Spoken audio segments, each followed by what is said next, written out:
What is good, Ninja? OJ over here from PlayerEssence, and welcome to the PE Nintendo Switch and gaming news video. Today we've got a lot of stuff to go over, but before we get into that, thank you guys so much for the likes and the retweets. You guys are doing an awesome job, and if you can hit that like button before we get into this news video, especially if you like my PE news series, please make sure you do so. Really helps out the channel. Now with that out of the way, let's go ahead and get right into the news. Lightfall is coming to the Nintendo Switch. So we have a press release, and this team is from Quebec City, Quebec. It seems like Quebec City. Yes, Quebec City in Quebec.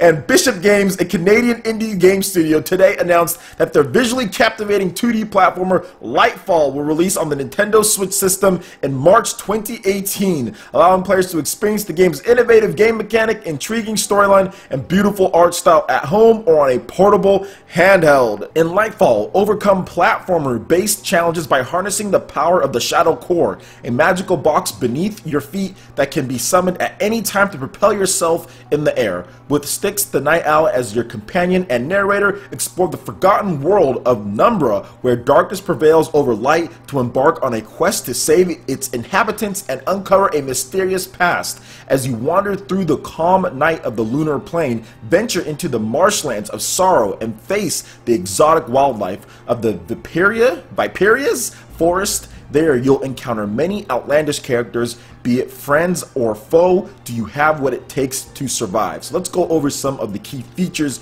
of the game. The ultimate freedom, control your Shadow Core, a magical box beneath your feet. Let's go over some of the key features of the game. The ultimate freedom, control the Shadow Core, a magical box beneath your feet that can be used and controlled at will to propel yourself into the air and move across the land at your own pace. With the Shadow Core, you become the master of your surroundings and create your own path. An immersive journey. Immerse yourself in Lightfall's strange universe where darkness prevails over the light. Joining you in this adventure, Styx, the old and grumpy owl, will act as your sidekick and in-game narrator. Depending on his mood, he will either offer useful advice or bluntly mock your failures.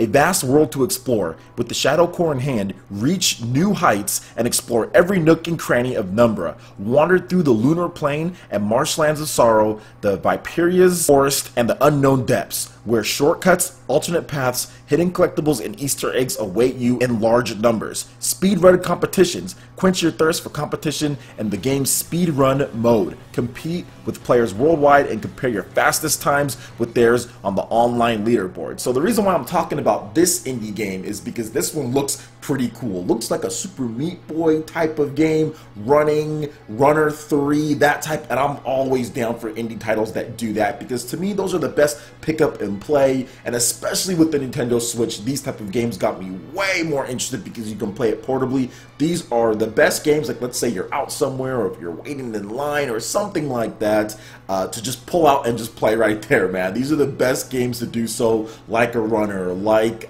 Graceful Explosion Machine, like a Super Meat Boy. So I'm really happy that this game is coming. And what do you guys think about these key features coming to all the different platforms here? It will be coming to PC, Mac, PlayStation 4, Xbox One, like previously announced, but they're also just adding on Nintendo Switch there, and obviously due to the success of the system, they feel that it's a priority to make sure that it launches and they get it out on there. So what do you guys think about this game? I think it's looking pretty good. March 2018, we should be seeing Lightfall coming to Nintendo Switch. Alright, and moving into the next article here, Metroid Prime Federation Force is back from the dead because the brand new Metroid amiibo unlocks content in Metroid Prime Federation Force and Blast Balls. So Turian Tourist has reported that the new Metroid amiibo that launched alongside Metroid Samus Returns is compatible with Metroid Prime Federation Force. The amiibo unlocks a flying lifeform paint job in Federation Force and a floating parasite paint job in Blast Ball, and you can see both of them here, and I'm not exactly sure why Nintendo decided to add this functionality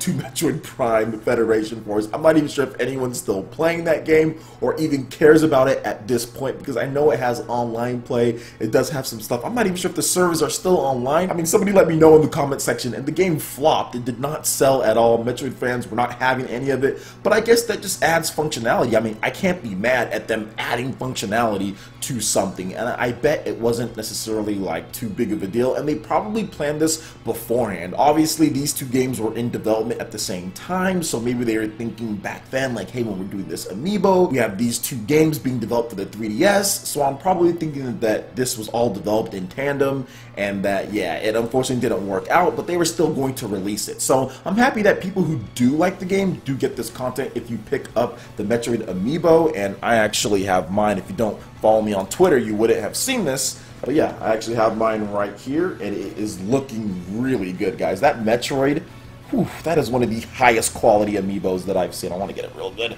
Look at that Metroid on there. That is such a nice amiibo. I got to take it out of its box at some point. I almost want to buy another one so I don't have to take this one out of the box because it's this nice, man. But yeah, really cool stuff. I've been playing a ton of Metroid Samus Returns, which is awesome and also compatible with the amiibo. So what do you guys think about this extra content coming to Metroid Prime Federation Force and Blast Ball? Let me know in the comment section below. Alright, and moving on to the next article here. It does seem like Konami appears to be teasing something for Super Bomberman R on the Nintendo Switch. So Konami may have more in store for Super Bomberman R. The image that you're seeing right here was posted on the series' official Facebook page along with the following exclamation mark. And Konami has said in the comments, I wonder why we post this. So it definitely seems like there's more content coming to Super Bomberman R. And on top of that, when the last patch came out, they did say that they're not done supporting the game yet. So it definitely seems like something could be coming soon for Super Bomberman R on the Nintendo Switch. Now, Konami does have a few stages to show off.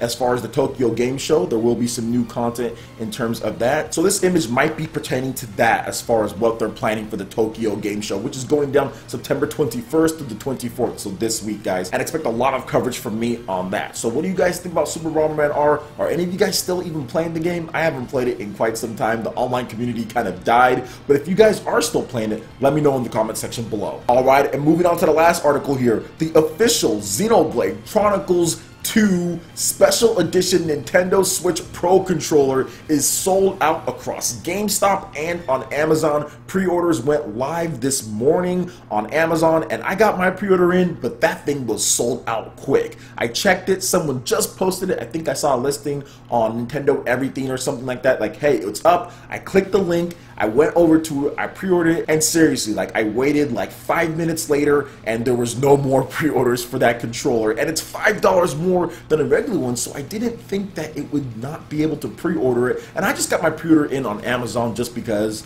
like, let's say Best Buy doesn't have pre-orders or whatever the case is, I can't get one. I wanted to have a backup plan, and Amazon doesn't charge you when you do pre-order. It's like a risk-free, pretty much pre-order. So I was really happy that I got that pre-order in because those things are going fast. Like, GameStop is selling out, now Amazon is selling out, and I knew it was going to be a hot seller. I had a little mini heart attack when when I saw it, when I saw it on stream. You guys saw that as far as my Nintendo Direct live reaction, and yeah, that is a beautiful Nintendo Switch Pro Controller. Right now, I actually already have a Pro Controller. I have the regular standard one. I didn't get the Splatoon one just because I was like, you know what, maybe Nintendo's going to make a different one, and really, to me, I just didn't need that. But that Xenoblade Chronicles 2 Pro Controller, the design on there just like transcends what I would think Nintendo to do for a Pro Controller. Like, I thought that they could make other ones, but I thought that they would just do like Joy-Con designs or other things, or I thought it would be for like Mario, but they know their audience. Nintendo is finally knowing that they can marginalize their audience when it comes to these hardcore RPGs, especially like Xenoblade Chronicles 2. There's a special edition that I've already purchased. There is a special edition controller that looks amazing. Design across it is so good. So I guess I'm not surprised that it sold out so fast, and we still don't know how much stock allocation that they got, but I'm pretty sure they're going to be ordering in more of these because it's going to be a big seller for Nintendo, especially with Xenoblade Chronicles 2. You're probably going to want to use that as a you're probably going to want to use a Pro Controller for that game most of the time. I guess playing with Joy-Cons would be pretty cool though, to just still sit back, relax, and play with Joy-Cons, maybe when you're grinding and stuff like that. But just the options that the Nintendo Switch gives you. Heck, the other day I was on my live stream and I was talking about how I was playing the Project Octopath demo, sprawled out on the ground, watching on my TV with both Joy-Cons in the hand. Like, Koizumi during the Nintendo presentation back in early January, man. So yeah, like you have all different types of way you can play. So let me know about this Xenoblade Chronicles 2 Pro controller. Did you guys get your pre-order in from Amazon or GameStop? I would love to hear your thoughts in the comment section below. Alright, Ninja, that wraps it up for this video here. Go ahead and check out the links in the description below. We've got Facebook, we've got Twitter. Go ahead and give us a like and a follow on our social media. Really helps us spread the content of PlayerEssence across the interwebs in addition to YouTube. Also, make sure you check out our Patreon page. Pledge any tier, be entered in to win some awesome prizes each month. In addition to that, we have Discord voice chat and $10 prize eShop tournaments for Mario Kart 8 Deluxe, Splatoon 2, and more. So support PE Live and PE Arena right here on PlayerEssence. Also, make sure you hit that like button if you did like this video. Lets me know you guys want more content like this going forward in the future. And subscribe to PlayerEssence for the latest news, reviews, discussions, and more. Thank you so much for watching, and we'll catch you, Ninja, for the next video. Peace.